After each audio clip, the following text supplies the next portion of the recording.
الحمد لله وحده والصلاة والسلام على من لا نبي بعده. أما بعد فأعوذ بالله من الشيطان الرجيم. بسم الله الرحمن الرحيم. إنما يخشى الله من عباده العلماء. قال النبي صلى الله عليه وسلم: ألا إن الدنيا ملعونة وملعون ما فيها إلا ذكر الله وما والاه وعالم أو متعلم. صدق الله العظيم وصدق رسوله النبي الأمي الكريم، ونحن على ذلك لمن الشاهدين والشاكرين، والحمد لله رب العالمين.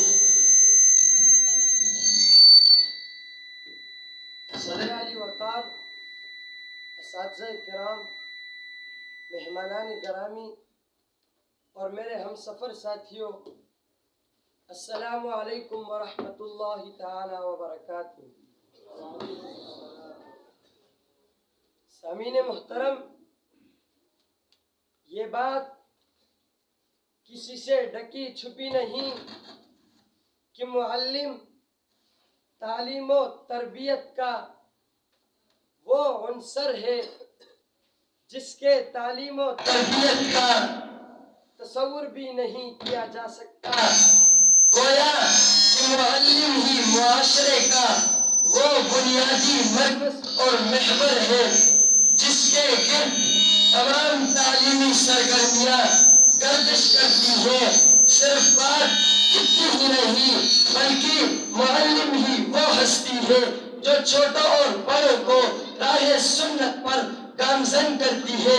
معلم ہی وہ ہستی ہے جو انسانوں کو حیوانی درجے سے بلند کر کے اللہ تعالی کی نیابت کے منصب پر فائز کرتا ہے۔ معلم ہی جاہل کو عالم اور بے ادب کو باادب بناتا ہے۔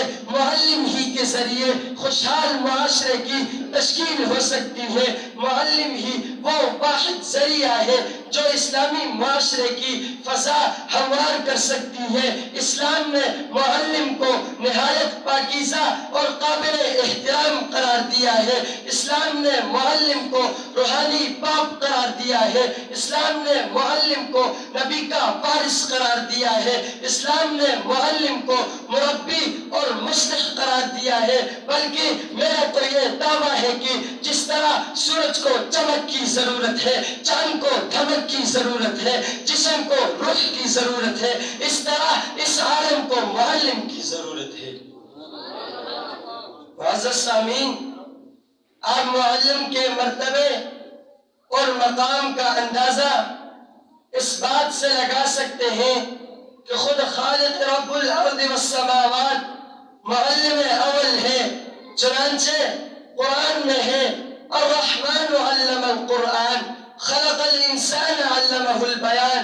پھر اللہ تعالی نے انسان و جنات کی رہنمائی کے لیے کم و بیش 1,24,000 انبیاء کو بھی معلم بنا کر مبعوث فرمایا، اور آخر میں میرے اور آپ کے محبوب پیغمبر ساقی کوثر، شافی محشر، رب کائنات کے دلبر حضرت محمد مصطفیٰ صلی اللہ علیہ وسلم کو بھیجا، جنہوں نے اپنی شناخت ان الفاظ کے ساتھ کرائی: انما بعثت معلما، کہ میں معلم بنا کر بھیجا گیا ہوں۔ سرور دو عالم صلی اللہ علیہ وسلم کا ارشاد ہے کہ خیرکم من تعلم القرآن وعلمہ، یعنی تم میں سے بہترین شخص وہ ہے جو قرآن کریم کا متعلم اور معلم ہو۔ سامعین محترم، دین زندگیوں میں جس طرح اللہ اور اس کے رسول صلی اللہ علیہ وسلم کی عزت و احترام سے آتا ہے، اسی طرح قرآن اور احادیث مبارکہ کے علوم معلمین کی عزت و احترام سے آتا ہے۔ ان کی قدر و منزلت دل میں معجزن ہونے سے آتے ہیں، ان کی جوتیاں سیدھی کرنے سے آتے ہیں۔ چنانچہ دور حاضر میں علم کی برکات اٹھ جانے کی سب سے بڑی وجہ یہ ہے کہ آج طلباء نے اپنے معلمین کی عزت و احترام کرنا چھوڑ دیا ہے۔ طلباء نے حصول علم میں مطلوب سکینہ اور وقار کو ترک کر دیا ہے۔ طلباء نے استاد کو ایک تنخواہ ملازم سمجھ لیا ہے۔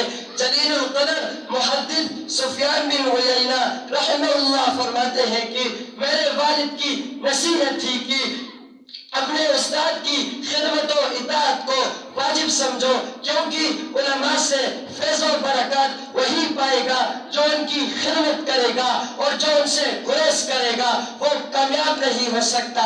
شاعر کہتا ہے ان المعلم والطبیب کلاہما لا ينصحان اذا ہما لم یکرما۔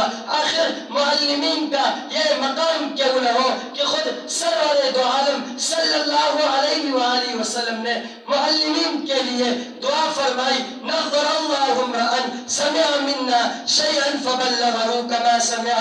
اللہ تعالیٰ خوش و خرم رکھے اس شخص کو جس نے ہم سے کچھ سنا اور اسے آگے پہنچائے۔